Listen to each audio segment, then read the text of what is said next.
but you shouldn't have, of $35,000. Your adjusted EBITDA, therefore, is roughly $320,000. So what does this mean for your covenant? Where covenant right now is EBITDA divided by interest expense. So before, it was 8.23. Adjusted is 5.29. That's really a 6.9. It's really important to point out that your bank covenant is 2.5 to 1. So you're definitely meeting them, and no covenants are broken at the moment. And finally, just more of a qualitative issue here is the idea of convertible debt. Like I just mentioned, there is this covenant of 2.5 to 1 for a company. And if this covenant is not met, the debt will be converted to common shares. Now what does this mean? Well, your company's ownership is on the line. This could lead to loss of control if the covenant is not met and it becomes common shares. What happens is it makes the company much riskier for the future. As we'll discuss later, Joel will discuss later, there is this new project you want to talk about and you want to discuss with us. However, financing may be needed. So it's really important to avoid any risks if possible. And lastly, a very key point here is that you're an entrepreneur. This company is your baby. You, as much as possible, would not like to give up ownership, which is seen in the various debt financing that's going on right now. So what we really recommend as a consulting team is renegotiate the loan agreement so that debt is not convertible. The interest expense will definitely have to be higher. However, we feel for your company's objective, it's something that you guys want to do. Okay, so I'll now pass on to Joseph. We'll talk a little bit about the new project. I'll start us off by first going over the contribution margin per labor. Further, as I'll show, we did a contribution margin per product, the 3 product lines that are currently being questioned. So first I wanted to discuss how I got to my labor costs. So we see that there's 6 number of stages for which the meat must go through in order to be prepared. Now there's 4 employees per stage, therefore 24 employees can be assumed to be on the floor at any given time. Now, the wage per hour, we identified that as being $15 as an average because we were given a range, therefore we picked a value which averaged out, which gives us a wage per minute of 25 cents. Now this leads into my second slide, which talks about the labor cost per unit. Now, if we take a look, the machine capacity of producing the standard sausage is 30 kilograms per minute. Now, the standard weight of 1 unit that you actually sell is 50 kilograms. And the standard package size is 375.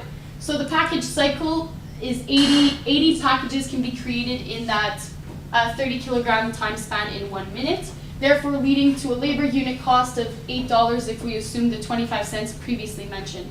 And this applies to both the other product lines, and that is how I determined the cost. Now, when we went through the contribution margin for each product, we take a look at the selling price which was given to us. We took a look at the cost of each product, and again, I'd like to mention that each of these is on an individual basis. Therefore, we're just looking at one product being sold in store, how much money are we making on that one product. So we can see that from the calculations where we've included cleaning costs, the percentage loss of the products, as well as the labor cost, we can see that currently the meatloaf is the one that tends to be the most profitable on an individual basis. But as we're going to see, we're going to move forward to see if the demand is really there for that product in order as well with the constraint.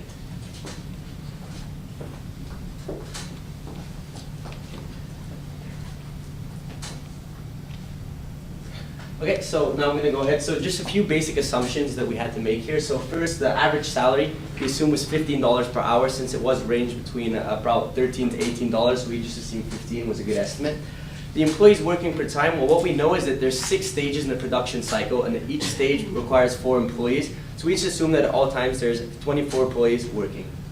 And finally, the labor per minute was calculated to be $6, which was calculated by multiplying the amount of employees times the amount of the hourly rate divided by the minutes. So, moving right on, this new project that you're looking into, well, the real question is, can your company actually sustain this? Can they actually produce this amount? So the main capacity constraint that we really found is that would affect your company is the amount of minutes. So you only have a certain amount of employees in your company. So they can't work more than possible because you have a very strict thing. Well, not so much strict, but it's on your working hours. You really want to maintain employee satisfaction, not overwork them. It just really seems to be you really seem to support that family life balance. So we really believe it's important for you to just take that into consideration. So that being said, the capacity constraint we calculated, since there's 8 hours each day that you implement, that your employees, that's how long they work, 5 days a week. We assume 50 weeks just to make sure that it's not every year, just to seem more realistic. And finally, 60 minutes each per hour, so that would give approximately 1.2 million minutes available each year. So now moving right on, how much, there's 3 current products. So right now you have a standard sausage, so we want to look in that and then compare to the meatloaf and the skinless sausage, which were 2 possibilities that you were looking into considering. So what we wanted to do for you is really show per minute of employee time being combined. So 1 minute that your company is actually open for the day. So 1 minute would really be 1 minute of all 24 employees' times. So you consider that. And that being said, we were able to calculate a contribution margin for you. So with regards to revenue per minute, what we did was we calculated the amount of revenue that each product earned and then divided it by the amount in order to come up with how much was measured each minute. We did take into consideration the loss that you get from each product being about 7% of the amount produced. So we just subtracted that from the revenue to give you overall the revenue per minute. Then finally, we wanted to look into each cost, direct materials first. So how much would each one, the amount put in per minute once again. So for veal, it was once again, these were all calculated in the same manner. We saw that it was approximately 0.07 for veal, I believe.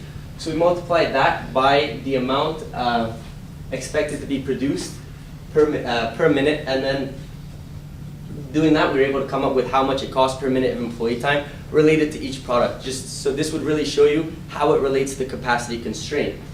So finally, what we came up with was the expenses per minute were approximately 186, 270, and 277 per minute for each product per minute of employee time. And then for revenues per minute, for standard it was approximately $235 per minute. For skinless it was about $550 per minute, and meatloaf it was $538 per minute. So this really, what it came down to, it gave us a contribution margin, not necessarily per minute, it is per minute, but you should view it as per capacity constraint. So for what you're currently producing, which is a standard, it's $48 per minute approximately. Or if you look in these 2 expansions that you're looking into doing, we can see they're significantly higher, being the skinless sausage would give you approximately $278 per minute of all your employees' time. And then finally for the meatloaf, it would be approximately $261. So overall, these are extremely profitable compared to the standard. However, being a positive contribution nonetheless, standard is still something that is important as it is the majority of your demand. So now moving on. Mentioning demand, the question is how much demand does your company get each year with relation to all of these products? So he gave us projections for 2014.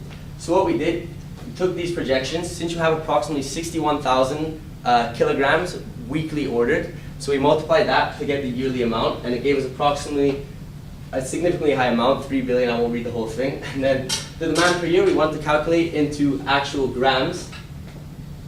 So that's what we did. And then finally, we took your estimated percentage of how much of the market would get each one of the products. So 75% standard, 15% skin, and 10% meatloaf. So since the demand is high, even though the contribution margins for skin and meatloaf were significantly higher than standard, you're still going to have to consider the fact that you can't only produce these, since not that many people might want them as you would like to produce. So as much as we would like to say only produce skinless and sell everything you make, we really don't think that's viable since the demand just isn't there. Finally, with regards to the meatloaf, once again, lower demand. So the really order that we recommend that you go forward with this is produce the skinless sausages as much as you can to meet the demand. Move on to the next highest contribution margin per minute, being the meatloaf, and then finally look at the standard and then produce the rest there. So overall, it just seemed like both, even though it seemed very, they are all profitable, and though you'd be looking into 2 different things at once, since the meatloaf is currently something very similar to what you already do, we believe that both projects are viable. So the overall recommendation, as said, is produce the skin as much as you can, move on to the meatloaf, and then the rest standard. So now I'm going to pass the floor to Victoria, who's going to get into some of the qualitative considerations. Thank you, Joseph. So although we've showed you very profitable numbers for all the lines of services, now we wanted to know where we would most want to apply our efforts.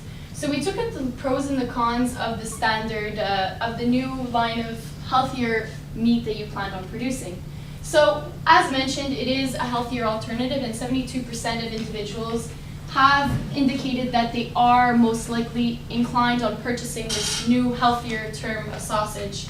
You would put you as a first mover in Canada in this healthier brand of sausage industry. Now this is a huge advantage that if you were to consider that no other company is there, therefore this allows you time to penetrate the market, really establish your brand in that market, as well as perfect that sausage. Now, we'll take a look at also the cost savings in energy and labor. This new machine that would be used to produce this new healthier sausage actually consumes much less machine time as well as labor time than the ordinary standard sausage, which is very favorable. And lastly, for the pros, if we take a look, it really enhances your product line. One of the survey identifications we made was that currently clients are quite unsatisfied with the variety of products that are found at your store or on your product line. Therefore, adding this product will allow you to diversify that product and satisfy your customers by providing them with more options and now this healthier option. Now, if we take a look at the other side, what are some of the downsides of taking on this new project? So, it is quite contradicting with your current product line. This is something new that you're venturing into, which you're uncertain. The market demands may still be uncertain, and it's an unproven market. So we don't know of the actual figures of sales that will occur within this market. So we are taking on a certain level of risk going into this. And there's some investment needed into that machinery that needs to be invested into. So upfront, you're making that investment, but do you know if the market will prove itself that way or not? But we think that overall, this is a great opportunity for you to really penetrate the market, become a market leader in there, and provide sustainable growth for the company. So as mentioned, I'm going to reiterate a bit what Joseph said. The recommendation overall is we think that the skinless sausages should be produced first, then we'll move on to the meatloaf and the standard. And now I'll pass the floor to Joseph in order to conclude our presentation. So we understand the mandate ranged quite large today, so we really just want to break down everything that was said for you and just reiterate some important facts. So with regards to your current accounting treatment and how you're currently treating this new expansion that you were talking about, so with regards to revenue recognition, you're definitely going to have to consider the fact that they have 10 days to return it, so there may be sales allowances that will need to be put in place depending on exactly if you can figure out an approximation of how many people actually return it. So once that'll really just help you recognize revenue in a more sustainable manner. With regards to legal expenses, as Ray had mentioned, they must be expensed. With regards to the capital property, it's currently, since the criteria were met, what is currently okay. With regards to the non-current debt, you have to expense the interest, which you're currently doing, so that is acceptable since you couldn't actually capitalize it. For the financial statement adjustment, well, that's basically the overall of all these adjustments. Since that's what you care about the most, is the covenant met, is it not met? Well, even with these adjustments, even though it gets closer to not actually being met, it is still met, so overall it is still good for you. Then finally, with regards to the new project, there were many quantitative and qualitative factors that we had to consider. So first of all, we looked at the contribution margin per actual package, so it seemed like meatloaf was the highest contribution margin, which definitely makes that an attractive product for you. Being so similar to something that you already do, the cost of moving into it really wouldn't seem to be that high. With regards to the capacity constraint, it's important to consider the hours and possibly taking on more employees depending on if the capacity, if you don't have room to produce all the products as your demand grows. As you have mentioned to us that your expected demand over the next few years is expected to increase by approximately 10% in the first year and then moving on. So overall, just growth in demand are definitely going to have to be taken into consideration and maybe taking on new employees in the future. So what should you produce with regards to the two methods? Well, with the two options. So right now you're currently producing standard. We believe you should continue to produce the standard sausage, as even though the contribution margin is significantly lower per minute, it's still a positive contribution margin and it is significant. So yes, continue to produce that, but also look into producing the skinless, which is definitely something you have to do. And so skinless and qualitative, skinless and meatloaf, do both. So overall, we believe you should produce all. So with that being said, I'd like to open up the floor to any questions you may have, and thank you for your time.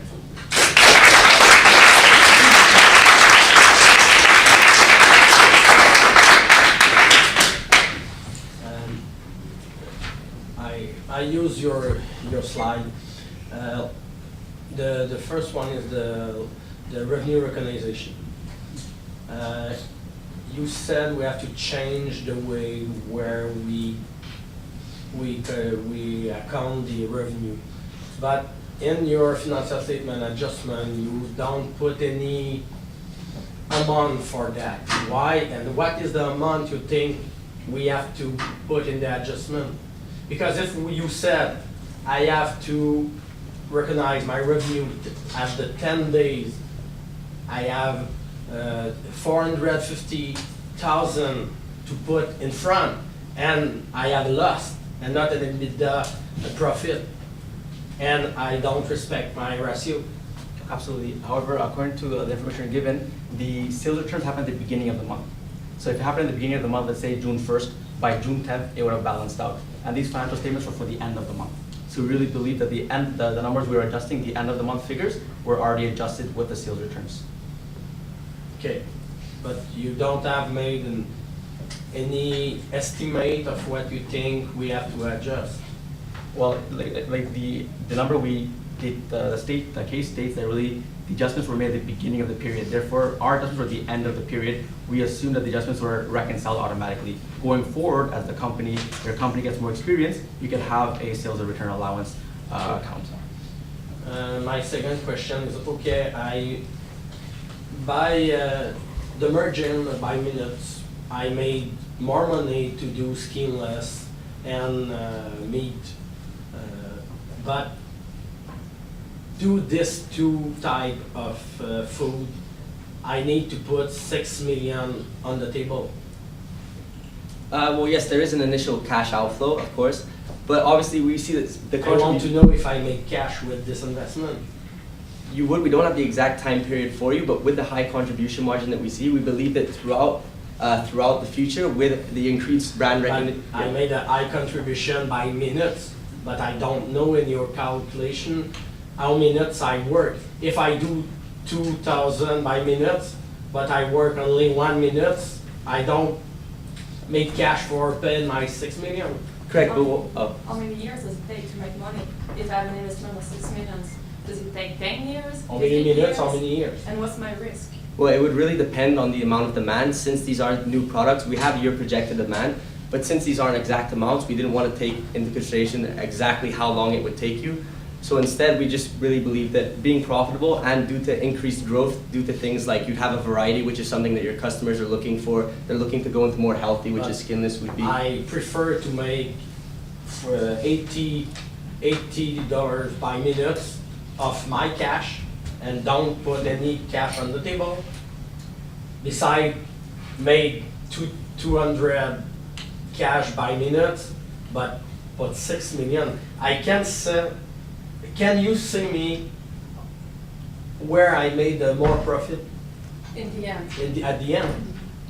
I mean, this company's been around since 1948. I mean, it's obviously one of the key pillars is long-term growth. So immediately, yes, you're right, there is this big cash outflow. However, long-term perspective, healthier trends, the market, some of these investments are necessary, even if they're high at the moment, in order to be successful long-term. Not just tomorrow, but the year after that and the year after that. Okay, but at long term, if I won't make money at long term, I have to know if I can be there at long term. If I put 6 million today and my banker take the company in 2 years, at long term, I don't make money, I don't have time to pay my bill. And Well, since you have been an existing company for many years now, we really didn't see it that a going concern is mainly a big issue for you. So we really believe that with this positive contribution margin, at the end of the day, if you continue to grow as you are, and you have been around for so long, that eventually you will actually become profitable from moving into these investments, as well as growing and having more customers. okay. I have another question for you concerning the debt. How do I record it? Because there's I don't know how to say it in English, but it's two conversion. The conversion. Do I have to do something special about it? Is there any choice? What do I do? I really believe that currently it's a debt. Okay. Currently on the books, it's a debt of 1.5 million. We really believe you keep under a debt. If ever the covenant is not met, then different treatments will be necessary. And I have another question. You said, I think it's slide 14, yes. You said to renegotiate the loan agreement, but actually it has been signed. So, Yeah. okay.